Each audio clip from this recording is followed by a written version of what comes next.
नमस्कार। 42 वर्षीय व्यक्ति जिनकी हस्तरेखा को मैं यहाँ पर देखने जा रहा हूँ और उंगलियों पर रेखाओं की क्या गतिविधि है, पर्वत इनके क्या कहते हैं, रेखा इनकी क्या कहती हैं, इन सब का मैं पहले फल बताने वाला हूँ। अंत में आपके सवाल के जवाब। सबसे पहले छोटी उंगली कनिष्ठा के बारे में बात करते हैं। कुल मिलाकर ये आपके जीवन में सूर्य की उंगली के प्रथम पर्व तक नहीं पहुंची, यानी व्यक्ति अपने जीवन में संघर्ष करके आगे बढ़ता है। ऐसे व्यक्तियों के जीवन में संघर्ष अवश्य आता है और वो स्टेप बाय स्टेप अपने जीवन में तरक्की करते चले जाते हैं। यहाँ प्रथम पर मानसिक पूरी तरीके से मजबूत, बुद्धि अच्छी, व्यवहार अच्छा और समाज के अंदर कार्य में बढ़ चढ़ करके भाग लेना और किसी के भी अहित की न सोचना, ये अच्छी पहलू यहाँ प्रथम पर्व पर है। सेकंड पर्वत व्यक्ति में लड़ने की, झगड़ने की प्रवृत्ति के लिए देखी जाती है रेखाएं। यहाँ भी कोई बुरी रेखाओं का प्रभाव नहीं है। सामान्य रूप से तो हक के लिए अपने लड़ते ही हैं सभी लोग, लेकिन बिना वजह बेपरवाह किसी लोगों से नहीं लड़ते। तीसरे पर्व पर कुछ राहु रेखाओं का प्रभाव है, यानी ये वो रेखाएं हैं जो बताती हैं कि भाई धन के आगमन जिस प्रकार से आप मेहनत कर रहे हैं उस प्रकार से आपको प्राप्त नहीं हो रहे हैं। बहुत बुरी रेखा ये नहीं है। मैं समझता हूँ 4-6 महीने में ये सारी रेखाएं मिट जाने वाली हैं और उसके बाद अच्छे लाभ मिलने चाहिए। आइए बात करते हैं आपकी सूर्य की उंगली के प्रथम पर्व के बारे में। कोई बीपी का रोग नहीं, कोई आँखों का रोग नहीं, कोई क्रोध का रोग नहीं, किसी प्रकार का एक्सीडेंट का योग नहीं। सूर्य का प्रथम पर्व पूरी तरीके से यहाँ आपको सहयोग दे रहा है। दूसरा पर्व राज्य सरकार से लाभ के लिए प्राप्त माना जाता है, या माना जाता है व्यक्ति के जीवन के अंतर्गत कुल मिलाकर के किसी प्रकार का दंड या सजा राज्य सरकार से मिलना। सामान्य पर्वत है, बहुत लंबी लाइन भी नहीं खड़ी हैं, आड़ी रेखाएं भी नहीं हैं। कुल मिलाकर के आपके जीवन में ना तो राज्य से किसी प्रकार का दंड है, ना किसी प्रकार का बहुत बड़ा सहयोग है। अब बात करते हैं इसके बाद में हम यहाँ आपके तीसरे पर्व के बारे में। सम्मान का पर्व सूर्य का ठीक है, यानी आपका समाज के अंदर सम्मान भी यहाँ पर ठीक प्रकार से विराजित है। यहाँ शनि की उंगली के प्रथम पर्व को देख लेते हैं। शनि की उंगली का प्रथम पर्व आपके जीवन में बताता है कि आप कुल मिलाकर के किसी रोग के शिकार तो नहीं हैं। अभी यहाँ पर कहीं से किसी भी प्रकार के रोग की संभावना दिखाई नहीं पड़ती, यानी स्थायी रोग कोई भी आपके जीवन में नहीं है। ये वाला पर्वत होता है इस आपके ऊपर कर्ज की स्थिति को मजबूत करने के लिए, साथ ही साथ धन का डूबने की स्थिति। बहुत हल्की सी माइनर रेखा है, बस समझ सोच करके चलिएगा। किसी को आलतू फालतू में धन नहीं लटकाना है, कहीं जाकर के बिना वजह अटकना नहीं है, इससे किसी प्रकार का नुकसान आपके जीवन में हो जाए। तीसरे पर्व की बात करता हूँ तो ये अपने आप में वो पर्व है जिससे व्यक्ति खड़ी रेखाएं हैं, अपने परिवार को संपन्नता के साथ में व्यक्ति चला पा रहा है। तो ये यहाँ पर इस तरीके से आपके तीनों उंगलियों का फल। अब बृहस्पति की बात करता हूँ। बृहस्पति यहाँ प्रथम पर्व आपका, और इस पर देखा जाता है खान पान के रोग, शुगर है, कोलेस्ट्रॉल है, किडनी के रोग हैं, लीवर के रोग हैं। अभी ऐसा कोई भी रोग नहीं है। सेकंड पर्वत पत्नी से सुख सहयोग का माना जाता है। 2 रेखा लगी हुई है, बस भाषा शैली में कभी कभार टकराव हो जाती होगी पत्नी के साथ भी थोड़ी सी, बस इस तरह की बात, इससे ज़्यादा बुरी कोई बात नहीं। तीसरा पर्व सामान्य रूप से संतान के सहयोग के लिए जाना जाता है, वो यहाँ पर पूरी तरीके से उन्नत यहाँ पर विराजमान है। अंगूठे का प्रथम पर्व बिल्कुल एकदम अगर देखता हूँ तो एक माइनस रेखा थोड़ी सी इस पर आ रही है। बस ये है कुछ संसाधन अच्छी तरीके से प्राप्त करना चाहते हैं। यहाँ पर एक आड़ी रेखा ऊपर मुझे थोड़ा सा प्रतीत हो रही है, तो बस आकर्षण होना अच्छी बात है, उसके पीछे ज़्यादा भागना ठीक नहीं। तर्क शक्ति की रेखा सेकंड पर्वत पर देखी जाती हैं। ये होनी भी अनिवार्य है, क्योंकि अगर ये नहीं होंगे तो आप किसी की हाँ में हाँ झूठ में भी मिला देंगे। कुल मिलाकर शुक्र पर्व भी अब आपके इन्वॉल्वमेंट में सही जा रहा है, यानी आप संपन्नता की तरफ बढ़ने जा रहे हैं।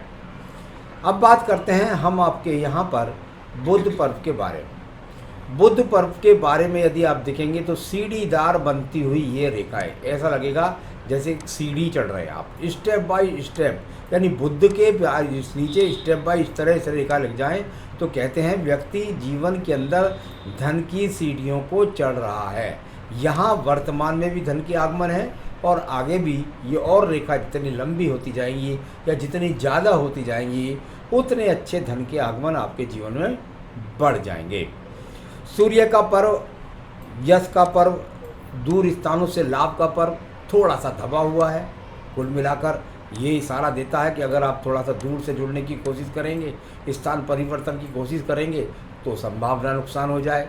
कुल मिलाकर आपका सम्मान बना रहे, आपके कार्यस्थल पर ही आप प्रयास करें, ऐसा दिखाई पड़ता है यहाँ से। बाकी सवाल के जवाब में कई पक्षों को देखकर मैं बताऊँगा। यहाँ पर आपका भाग्य पर्व, भाग्य का पर्व, शनि का पर्व, यानी कुल मिलाकर अच्छी रेखाओं से विराजमान, दो बहुत मजबूत रेखाएं और साथ ही साथ 3-4 सहायक रेखाएं भी यहाँ पर है। ऐसी रेखाएं करोड़ों रुपए के मालिक व्यक्ति के पास मिलती हैं, यानी निश्चित रूप से एक करोड़पति के हाथ में जो रेखाएं बन जाती हैं वो यहाँ पर बनी हुई हैं। आइए बात करता हूँ, यानी आपका भाग्य वर्तमान में आपके साथ है। अब आप बात करेंगे हम आपके बृहस्पति के पर्व पर। बृहस्पति के पर्व पर अभी कई रेखाएं यहाँ पर कोई भी चतुर्भुज जैसी स्थिति नहीं बनाती है, यानी अच्छा मकान, अच्छा संसाधन, अच्छा लग्जरियस कोई चीज़ खरीदना वो अभी यहाँ पर नज़र नहीं आ रहा है। उसके लिए ये रेखा लगातार ऊपर की तरफ अगर देखें तो व्यक्ति धन के लिए प्रयासरत होता है। तो ये अच्छी रेखाएं हैं, कोई बुरी नहीं है, लेकिन अभी इसमें बहुत सारी रेखाएं बनने वाली हैं। आइए बात करता हूँ मैं आपकी हृदय रेखा के बारे में। हृदय रेखा आपको शुरू में उठती गिरती रेखाएं हैं, यानी ऊपर से बुद्धि का भी प्रयोग, नीचे से लोगों को भी सहयोग और कुल मिलाकर एनर्जी के साथ बढ़ने की भी कोशिश। और ये यहाँ से इस प्रकार से ये रेखा, हृदय रेखा, किसी प्रकार का पत्नी से टकराव नहीं, किसी प्रकार का कोई बड़े रोग का संकेत नहीं। यहाँ पर हाँ ठीक है, सामान्य रूप से आप लोगों के काम आ जाते हैं, सामान्य रूप से ही लोग आपके काम आ जाते हैं, पर इसको इस तरह फल बोल सकते हैं। चलिए मंगल पर्व के बारे में बात कर लेता हूँ। कर्म रूपी मंगल पर्व यहाँ पर बहुत सुंदर रेखाओं के साथ विराजमान है, यानी ये अपने आप में जरूरी हैं रेखाएं। ये नहीं होंगी तो व्यक्ति स्वप्न देखता है, कर्म नहीं करता। कुल मिलाकर ये कर्म रूपी रेखाएं, इनका सूर्य से संबंध भी है और ये इस तरीके से जा रही हैं, यानी आपके जीवन के अंदर कोई और दूसरा व्यापार हो जिसमें आप अपने स्थान से दूर स्थान से जुड़ कर के सम्मान प्राप्त करें, धन प्राप्त करें, ऐसे संकेत यहाँ। और मेहनत कश रेखाएं, बहुत ही बैलेंस के साथ बुद्धि रेखा, लगभग ऐसे समझिए कि 30 वर्ष तक तो आप कोई ज़्यादा अच्छा नहीं कर पाए, उसके बाद से आपने स्वतंत्र सोचना शुरू किया और आगे बैलेंस के साथ बढ़ने वाली रेखा बहुत सुंदर होती है, यानी अपनी बुद्धि से सही तरीके से टारगेट आदमी की पहचान करना और अपने कार्यों पर बढ़ना, ये इस बुद्धि रेखा का स्वरूप होता है जो आपको कहीं भी गलत निर्णय नहीं लेने देगा। आइए बात करता हूँ आपके द्वितीय मंगल पर्व के बारे में। ये पर्वत झगड़े, झंझट, कोर्ट कचहरी, मुकदमा, इनके लिए जाना जाता है। ऐसी भी स्थिति यहाँ पर कहीं पर नहीं दिखाई। फिर बात करते हैं आपके चंद्र पर्वत के बारे में। चंद्र पर्वत यात्राओं का कारक होता है, साथ ही साथ यहाँ से मानसिक स्थिति के लिए माना जाता है। डिप्रेशन का योग कहीं नहीं दिखाई देता। यहाँ पर किसी प्रकार से बहुत ज़्यादा यात्राओं के योग भी नहीं दिखाई देते और एक तरीके से मैं कहूँ तो कोई विदेश योग भी यहाँ पर दिखाई नहीं दिया। अब बात करता हूँ आपकी मैं बुध रेखा के बारे में। ये बुध रेखा यहाँ से व्यापारिक रेखा के रूप में चली और इसका कहीं ना कहीं दूसरा इन्वॉल्वमेंट दो जोड़ के रूप में चला। यानी कहीं कोई एक काम छोड़ो, कहीं दूसरे काम की तरफ चले जाओ, या दूसरे काम से फिर पहले की तरफ आ जाओ, लेकिन उन्हीं कामों के द्वारा आपके जीवन में उन्नति तरक्की को दिखलाने वाली ये रेखा है। किस काम से आपको ज़्यादा लाभ मिलेगा, किससे कम लाभ मिलेगा, ये मैं आपको अभी थोड़ी देर में बताने वाला हूँ। तो यहाँ पर ये व्यापारी रेखा, आपके पास व्यापारी माइंड है, आप काम कर सकते हैं, बस जल्दबाजी से बचें। अब बात करता हूँ मैं इसके बाद आपकी भाग्य रेखा के बारे में। ये भाग्य रेखा थोड़ा सा दूर स्थान से बनती है, यानी भाग्य कह रहा है यदि आप जन्म स्थान से दूर जुड़ करके रहेंगे तो आपको ज़्यादा लाभ की प्राप्ति होगी। इस तरह का यहाँ पर इसका जो रेखा है वो इस बात को बताती है। और यदि मैं इसकी बात करूँ आपके 42वें वर्ष में, तो यहाँ पर एक राहु रेखा भी काट रही है 42वें वर्ष में, तो उसका आपके जीवन में कुछ उठा पटक ना कर दे, इसकी मुझे डर है। तो उसके लिए मैं बताऊंगा अभी आपको। यहाँ ये आपका जहाँ ये रेखा काट रही है यहाँ 42वां वर्ष है। तो चलिए अब बात हो गई, इसके बाद आपकी यहाँ पर शुक्र पर्वत के बारे में बात करते हैं।